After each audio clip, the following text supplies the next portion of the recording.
What is going on, everybody? Welcome into our next mock draft. Before we get started, please do hit that like button down below. Really would help me out. Also, if you're new, make sure you subscribe and turn on notifications so you do not miss any more great draft content as we lead up to April's draft. And if you just can't get enough draft content here on YouTube, make sure you check out my Patreon. That is patreon.com/ThatFranchiseGuy, where you will also get exclusive content, things like film breakdowns. Most recently just did Ole Miss quarterback Matt Corral. You'll also get access to my complete draft board with all of my player evaluations as we lead up to the draft. And most importantly, you will support my channel in the process. This channel would not exist without my amazing supporters on Patreon. So thank you to my existing patrons, and thank you for considering checking it out if you're interested. Let's go ahead and get into the mock draft now. This is going to be a what I would do mock draft, placing myself in the GM chair of all 32 teams, making the best picks and trades based on my own evaluations. A lot has changed since our last mock draft. Just got back from Mobile, Alabama for the Senior Bowl. A lot of new information here, so this is going to be a fun one. Let's get started with the number one overall pick, the Jacksonville Jaguars, sitting with that number one spot, and we're going to go with Kayvon Thibodeaux, edge out of Oregon. It's going to be a heated conversation between him and Aiden Hutchinson, just in that own position group. Who's number one? Well, I'm going to gamble on the traits here with Thibodeaux, where he is insanely explosive, the length, the raw power. I'm going to gamble that in the NFL, he will pick up a couple extra tools at his disposal, some pass rush moves that he can win with, because honestly, at Oregon, he didn't need them. He could just dominate these guys with his raw power, get off, and traits alone. But very young player. We've seen a lot of players like this come into the NFL, work at their craft, and reach elite ceilings. So I'm going to gamble on that, paired with Josh Allen, and you have potentially one of, if not the best, most physically imposing defensive edge pass rushes in the league to build that unit around. And that's going to bring us to the Detroit Lions, who have a chance here to draft not just the next best player on the board, but a hometown hero in Aiden Hutchinson. But hold on. Rumors are this Lions team is shopping this pick in real life, and I actually think that makes a ton of sense. You look at where the value is here, it is at tackle and edge. Well, the Lions have their two tackles, and they do have the Aquara brothers plus Trey Flowers. They could certainly upgrade with Hutchinson. It wouldn't be a bad pick, but if you can get a couple mid-round picks to move down just a couple spots and maybe still get Kyle Hamilton, who would be a sweet fit on this defense that needs safety help, I'm going to shop it. And honestly, it makes a ton of sense for a team here in the New York Jets to come up for Aiden Hutchinson. So we are going to make that move. And for the Jets here, you're talking about Robert Saleh, coming from that Shanahan background. Kyle Shanahan's always preached the importance of pass rush up front, and the Jets, a great example of wanting that. But they need a premium number one edge player to complete that defensive line. And there's the opportunity to just give up a couple of probably third-round picks to move up and get Aiden Hutchinson here. Sure, you hope Lawson can come back, but you don't want to count on that. If nothing else, this will allow Lawson to kind of be a third down pass rush specialist, limit his reps. Hutchinson gets the full-time starting, and John Franklin Myers can move around. You've got an elite defensive line all of a sudden. So the Jets, who have a background of prioritizing big, powerful edge rushers like an Aiden Hutchinson, this is a slam dunk move for them, and they have a ton of other picks as well. They're not mortgaging the future to come in and get this player that would really round out this defense up front. Okay, then we have the Houston Texans with the third overall pick, and we're not going to mess around. We're going to take Evan Neal. He's going to be our franchise right tackle, and between him and Laramie Tunsil, you now have a premium tackle duo up front to, start to put together some foundational building blocks for this offense that really needs them.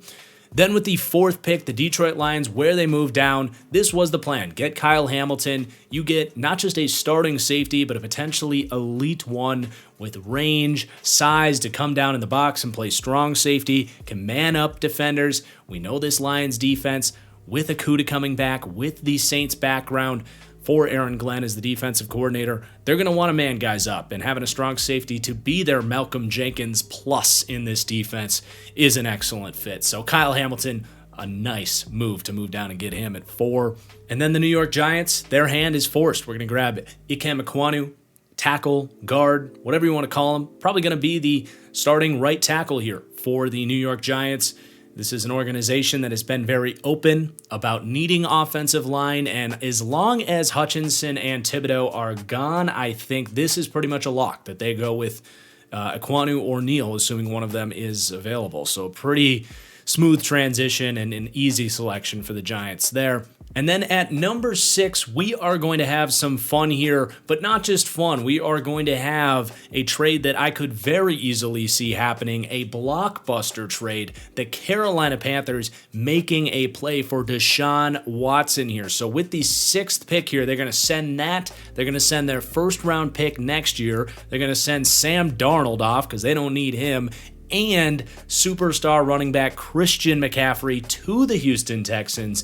In return, they will receive Deshaun Watson and a Raleigh-Durham local in Charlie Heck, who actually got some decent starting time for the Texans in 2021. It is not a complete throw-in. He would start at tackle for the Panthers, who need some tackle help. So you get a little throw-in there, someone that the Texans no longer need, having drafted Evan Neal at 3. So an interesting trade and something that I don't think is out of the realm of possibility at all. David Tepper, an owner that is going to prioritize getting a quarterback if the opportunity presents itself. He wants to win a Super Bowl. He has shown to be an aggressive owner, and I think he's the guy that would make a move like this. So a blockbuster trade.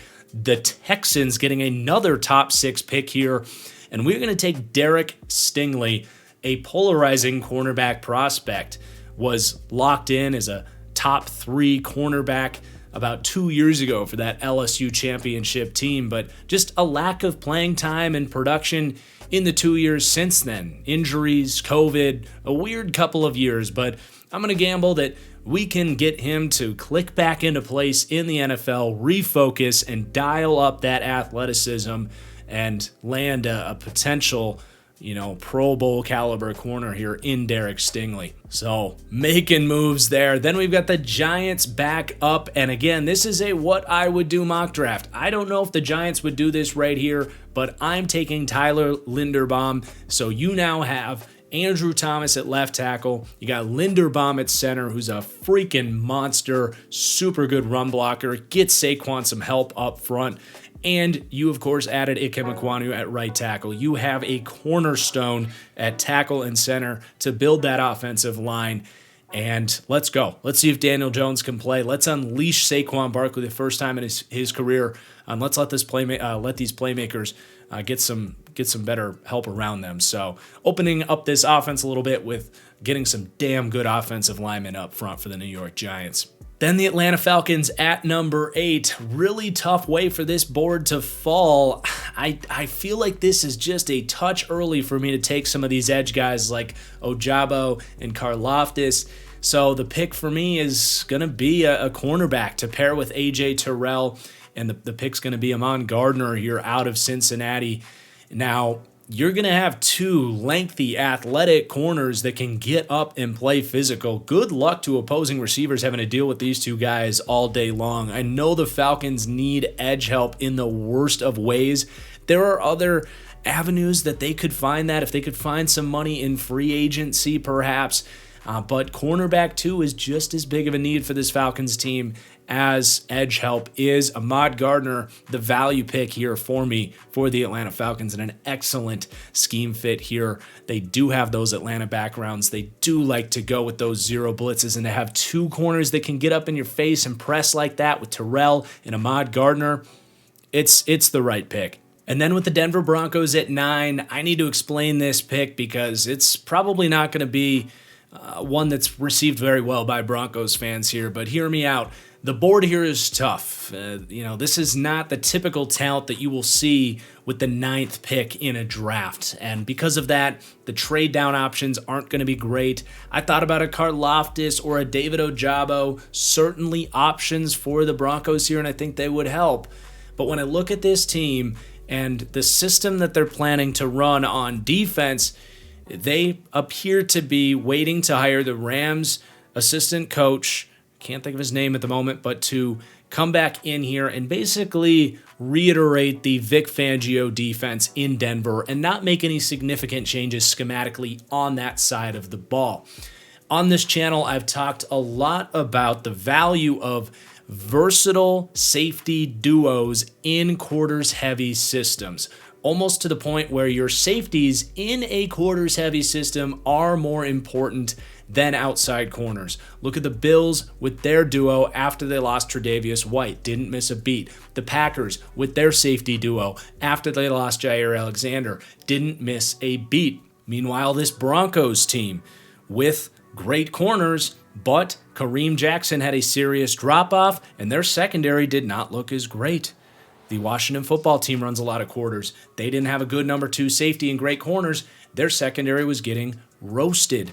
In this system, to have safeties that can play high, play low, play man, play rangy over the top, communicate well, play smart, come down and defend the run in a hurry, guys that often have cornerback or slot cornerback experience, it is priceless in these systems. Look, I like Caden Stearns. I like Jawan Johnson, who they took last year, but they're not going to be premium safeties. Guys like Micah Hyde, Adrian Amos, a guy like Justin Simmons, to have a duo that you can rotate, I'm telling you guys, is so freaking important in these Vic Fangio style quarters heavy defenses. And for that reason, I'm taking a player in Daxton Hill who fits the mold of everything I just described. He's very comparable to Darnell Savage coming out of Maryland. So it's not going to be popular. It's going to be deemed a bit of a reach, though I do think he's a top 20 player in this class at this point in time. And it's going to fill a huge need for this Broncos secondary that I think would see significant gains with a guy like Daxton Hill in there next season, as opposed to what you were getting from Kareem Jackson at 32, 33 years old. Then with our next pick, the New York Jets, another tough spot. You just took edge, and there's really not a lot of great players available, but we do desperately need cornerback help here for the Jets, and Andrew Booth is a good fit for this system. Physical guy, smart guy, can press in this system. He can use the length and playmaking instincts to disrupt passes on the outside in a lot of the cover 3 that they're going to run here for the Jets. Cornerback 2 for the Jets is a massive need. This is a slight reach, but he is the best corner on the board. And again, the 10th pick in this class, it's more like the 16th or 17th pick in previous drafts. So not a huge reach when you consider that kind of thing. And that brings us to the Washington Commanders, our first Commanders analysis on the channel, although not really, because we're trading the pick. I'm going to leverage the thought that we might take a quarterback here, because we do need one, against a team that really has their eyes on a certain player. And this might be the one move that wouldn't necessarily be what I would do, but it is something that I think we see on draft day that should be reflected in mock drafts, and that is somebody falling in love with the upside of Malik Willis. And being in Mobile, right next to Mike Tomlin, seeing him just glued in on him at the Senior Bowl, this is a team that I think is very likely to make a move for the upside of a quarterback in Malik Willis. I just put up last week a film breakdown on Malik Willis. I encourage you guys to check it out if you haven't. But an organization like Pittsburgh, with playmakers, with hopefully you could improve the offensive line just ever so slightly next year, and that would be a situation with great coaching that he could succeed in. So I don't really hate the move for Pittsburgh, even though I don't know if I would necessarily do it myself, but there's vision there and a reason to make that move. And I would love it, especially if you could sign like a Jimmy Garoppolo to start for a year ahead of Malik Willis as he develops. And then the Minnesota Vikings at pick number 12. With 3 cornerbacks off the board, it's tough here. So we're going to go edge with George Karlaftis. You get a powerful pocket-pushing type opposite of Danielle Hunter. I don't know if Karlaftis is going to ever be a number 1 guy. I don't know if he has those traits. But hell, you've already got one in Danielle Hunter. So you hope that you can have an elite pass rush up front, and then you can build the corners up off of that pass rush. So shouldn't be too much of a controversial pick for the Vikings. That'd be a good slot for Karlaftis to fall into. Then the Cleveland Browns at 13. It's not what position they're going to be taking, it's what receiver they're going to be taking. And they've got Garrett Wilson sitting right there at Ohio State, and he would fit this system really well. He's good to all three levels. He's got, good, not great speed, but good with the ball in his hands, can be that alpha receiver that this team needs. Garrett Wilson, the pick for the Cleveland Browns. It's going to be tough to see a lot of mixing up from Garrett Wilson to the Browns at 13. I think that's going to be probably the most commonly mocked pick out of any team in the first round, seriously. Then with the 14th pick, the Baltimore Ravens, one of my favorite picks of this mock draft, and if it happened in real life, I'd be pretty fired up about it. It's going to be edge rusher David Ojabo from one Harbaugh to the next. And a little backstory here, not only do the Ravens need a number 2 edge rusher to get back to the glory days of elite pass rush in Baltimore, not only do you have the Harbaugh to Harbaugh connection, but Ojabo actually grew up an understudy of Odafe Owe in his high school days. So these guys are buddies. You got back-to-back years, freaky athleticism off the edge. Ooh, man, this would be a really fun pick, and I think Ravens fans would be pretty lit up about this one. We got back-to-back picks here coming for the Philadelphia Eagles. I love the Treylon Burks landing spot here. This is going to be another really common one. It gives them an opportunity to make amends for screwing up the DK Metcalf pick, make amends for screwing up the Justin Jefferson pick. I do think Treylon Burks has a chance to be that premium vertical presence. You've got Devontae Smith there. You've got Goddard in the middle. You've got now, with a great offensive line, like an elite surrounding situation for Hurts or whatever young quarterback you want to put into that deal. And then with the 16th pick, I know Howie Roseman has really stayed away from linebackers, but Nakobe Dean just might be too good of a player to pass up. There's not a great track record of first-round linebackers, but if you are going to take one, take a freaky athlete. Dean's probably going to run in the 4.5 plus range, like 4.50 plus. Sideline to sideline speed, coverage ability in the middle of the field. That's something that's lacking for the Eagles.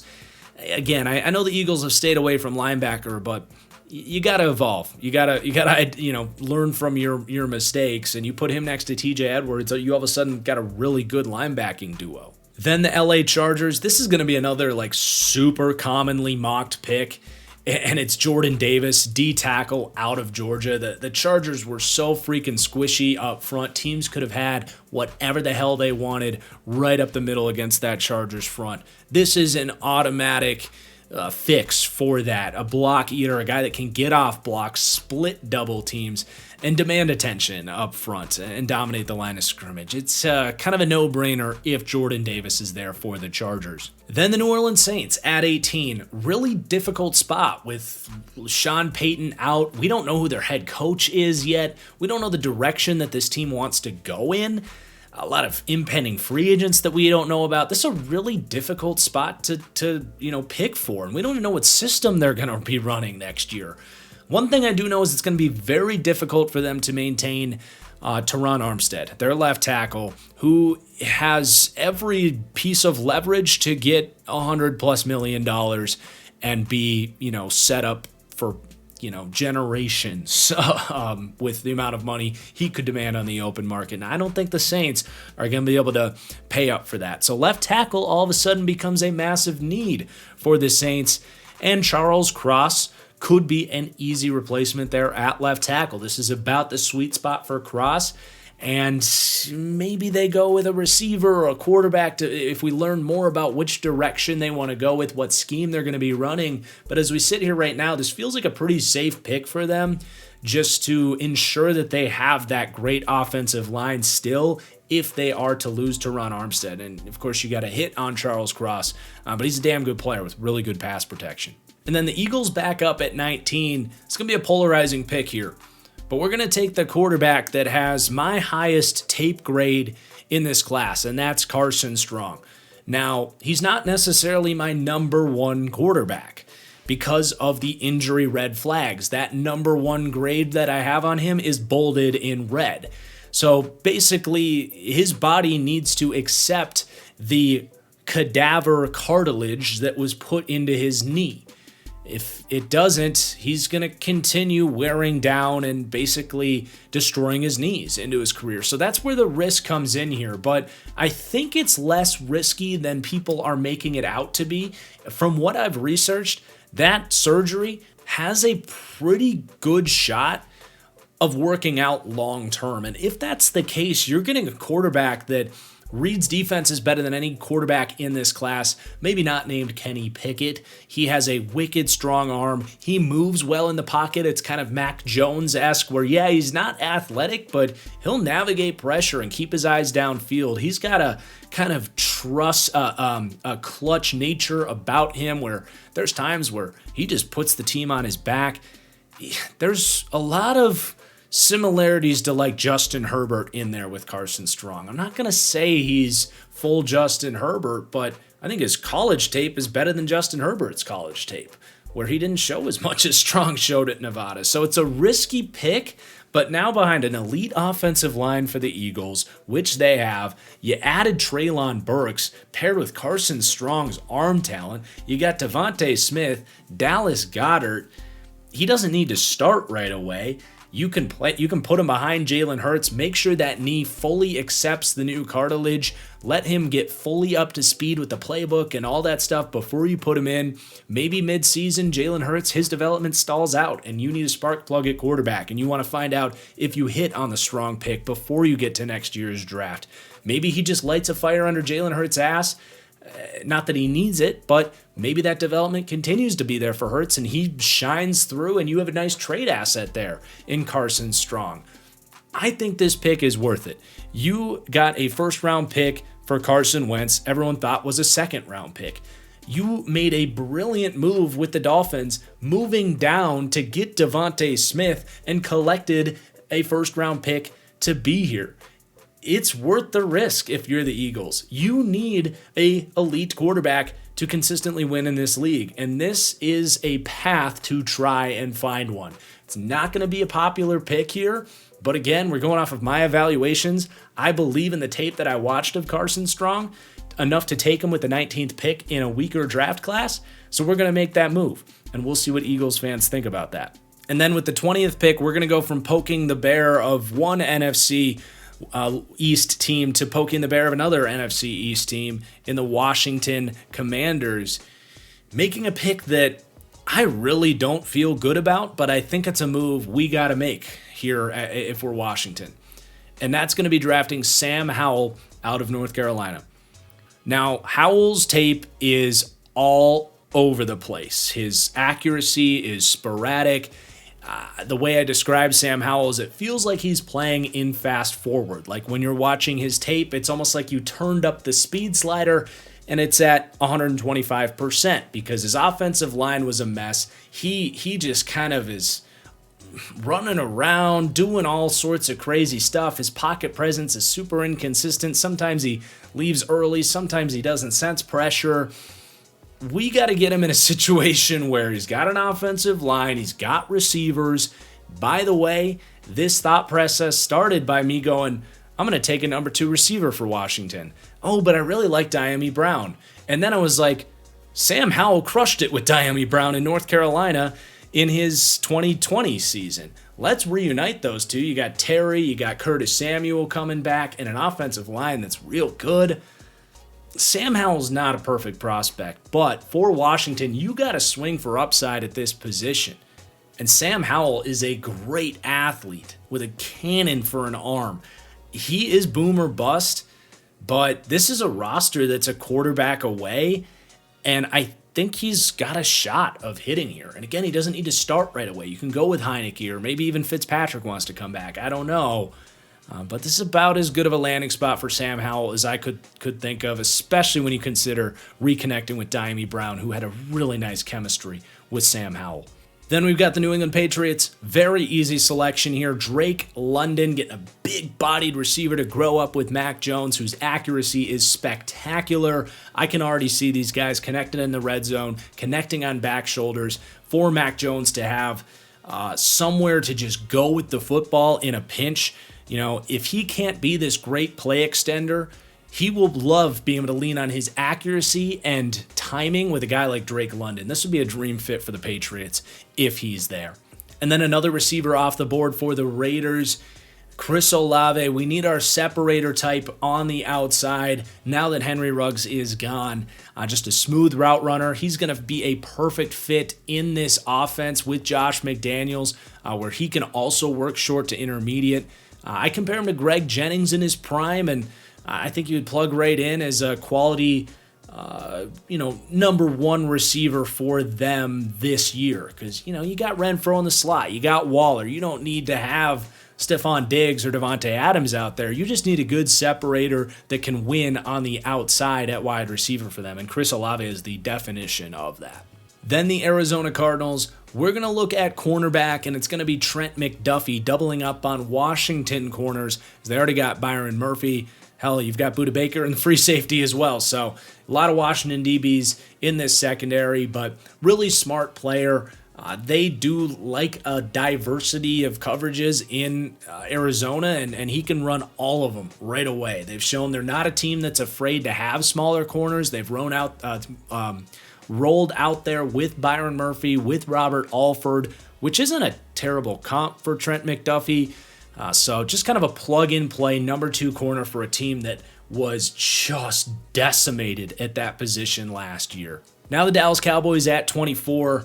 We got kind of our first Senior Bowl breakout guy here. It's a iffy pick here, but Devontae Wyatt is the pick out of Georgia.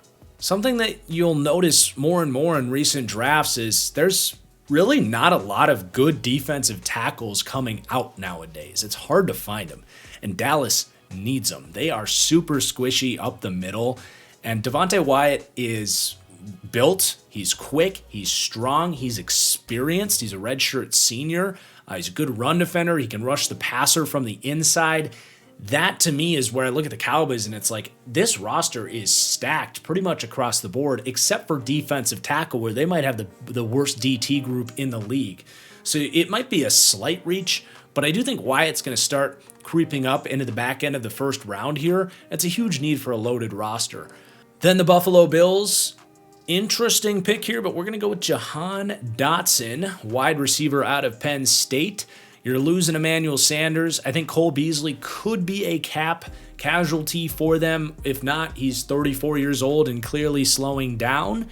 Stephon Diggs is now like 28, 29 years old. You obviously are very happy with how Gabriel Davis finished the season, but this team obviously has room for more than just 2 wide receivers. And with Beasley and Emmanuel Sanders on the way out, why not keep supplying Josh Allen with elite weaponry? And just Jahan Dotson fits in really well with Diggs, who's your number 1, Gabriel Davis, who is this outstanding perimeter potential type of player, and then Jahan Dotson, who can play from the slot. He can be a true vertical guy. If you want to put Diggs in the slot, you can do all kinds of stuff with him. And his verticality with Josh Allen is just going to continue to be nasty. So I'm not going to back down from continuing to supply Josh Allen with elite weaponry, because they're going to be losing some pieces here as we move forward. And then the Tennessee Titans. This is going to be a pick I'm pretty stubborn on as we get through these mock drafts, and it's George Pickens. I mean, you're talking about the team that has gambled on injured players. They gambled on Jeffrey Simmons. They gambled on Caleb Farley, who they're hoping can be back for them this year. Why not keep it rolling with George Pickens? You need a number 2 wide receiver, certainly long term, but you also don't really count on Julio Jones to be able to finish a whole season for you. Pickens did get back to kind of full speed for Georgia. You're talking about a limited tape, but as a 5-star receiver that's done nothing but produce when he's on the field, you feel pretty good about his best days being ahead of him.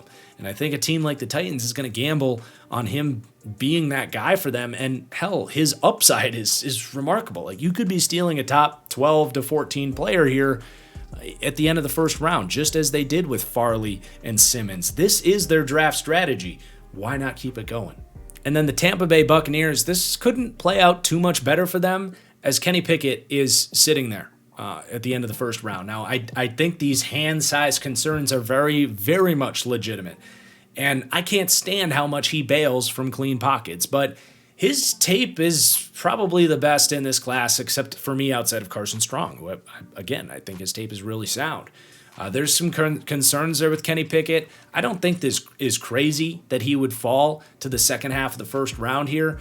But if you're Bruce Arians, you don't want to sit around forever trying to find a quarterback. You can tell yourself you like Kyle Trask, but you want to roll into next year with feeling a little bit better than that. He can play in warm weather here with hand size concerns might not be quite as bad. You're in a division where two of the three stadiums are in domes, which, there's a couple games a year where you get to play in a dome. So maybe the hand size not quite as big of an issue there. It's a good landing spot. Pickett's not a bad quarterback prospect. He's not a great one. I don't think there's a ton of upside there. But the Bucs with that team, if Kenny Pickett's just an average Kirk Cousins-esque quarterback, the Bucs can win another Super Bowl in the Bruce Arians window. So I think this pick makes a ton of sense. Now the Green Bay Packers, all the good receivers are off the board. At least one's worth first-round picks. So I love taking wide receiver for the Packers, but they're probably going to have another glaring need as they head into this next season, and it's likely to be at edge. I do think they release both of the Smith brothers. We're going to have to see how that plays out over the next couple months or so. But if that's the case, they're going to need another edge player here. And Senior Bowl breakout Jermaine Johnson is that dude. This guy looks like he can win in every single type of way. Power, quickness, run defense. 23-year-old guy, plug and play for a defense that is ready to compete for a Super Bowl right now, assuming they bring all these pieces back for Aaron Rodgers to try and run it back, so to speak, which is, in my opinion, what we're going to see. Jermaine Johnson, rising edge player out of Florida with a ton of buzz. I don't even know if he's going to last this long. And then the Miami Dolphins, who for whatever reason gave their pick to the Eagles instead of the Niners, so they have to wait till the 29th spot to make this pick. But we need offensive linemen for Miami, and we're going to take Trevor Penning. Can play him at left tackle, right tackle, whichever makes sense for Liam Eichenberg and what you want to do with him. But got to go best offensive lineman available, preferably tackle if you can. And Trevor Penning looks smooth, tall, athletic, lengthy, nasty, and tough to give you some physicality up front that team really needs. So pretty easy pick there for the Dolphins. And then for the Kansas City Chiefs, a team that has certainly not shied away from taking risks, are going to take Jameson Williams coming off the ACL injury. And I should backtrack a little bit. I said for Green Bay, all the best receivers are gone. That's not true because Jameson Williams is still here, and he's a first-round talent type of dude. But Green Bay, so risk-averse, honestly. And for a team that just saw David Bakhtiari miss an entire 13-month window with an ACL recovery, I don't think they want to mess around with Jameson Williams as their first wide receiver pick in the first round in the last 20 years. So just a little bit of backtracking there for Packers fans. But Kansas City, not afraid of Jameson Williams missing the first month of the season or whatever. They're going to be just fine. But as they look down the road, they not just now need a number 2 wide receiver, but Tyreek Hill's not going to be here forever, right? And you have an opportunity for Kansas City who's going to be picking in the bottom, you would think, 4 picks of every draft for the next 10 years. You have an opportunity to get a guy in Jameson Williams who might have been a top 20 pick and could give not just an elite number 2 option for Mahomes now, but with Kelsey and Hill, those guys aren't going to be around forever. And this is a great opportunity to get a player like Jameson Williams in here now, who, by the way, will help them win a Super Bowl next year as well. Then the Cincinnati Bengals. From a draft perspective, things definitely getting harder as they make it to the Super Bowl, but Bengals fans not going to complain about that. We're going to take Zion Johnson. You obviously got to go O-line for the Bengals. That's pretty much the one spot that it's like, we got to go there as long as the talent's there, and the talent's absolutely there. Zion Johnson, to me, in Mobile showed that he's a first-round talent. He's got fast, powerful hands. He could play center for you. He could play guard for you. Wherever you feel like you need him most, he's an excellent fit for what Zach Taylor wants to do with the stretch running Shanahan-style offense that they have here. It's a dream landing spot, honestly, for Zion Johnson to the Cincinnati Bengals. And then our last pick, the Detroit Lions. How about that? Coming into the draft, the last two picks are the Bengals and the Lions. Who would have thought that? But here we go. The Lions are going to take Devin Lloyd, who is a first-round talent, lengthy, physical, smart linebacker, really creative in zone coverage. So it's a need for the Lions. I'm not crazy about first-round linebacker, but this is the 32nd pick, and you pick again in 2 picks to maybe take a quarterback. Now, you could flip it. You could maybe take a Ritter here or Corral here. Hope Lloyd is there in 2 picks or whatever. But let's just take Lloyd now, because the Jags aren't taking a quarterback, if that makes sense. They might take Devin Lloyd. I don't know. But he's a great fit. You've now added Kyle Hamilton and Devin Lloyd to basically provide lockdown middle-of-the-field coverage between those two guys who are going to play a lot of middle zone stuff, a lot of man coverage over the middle of the field. And that defense is starting to look more and more scary by the minute.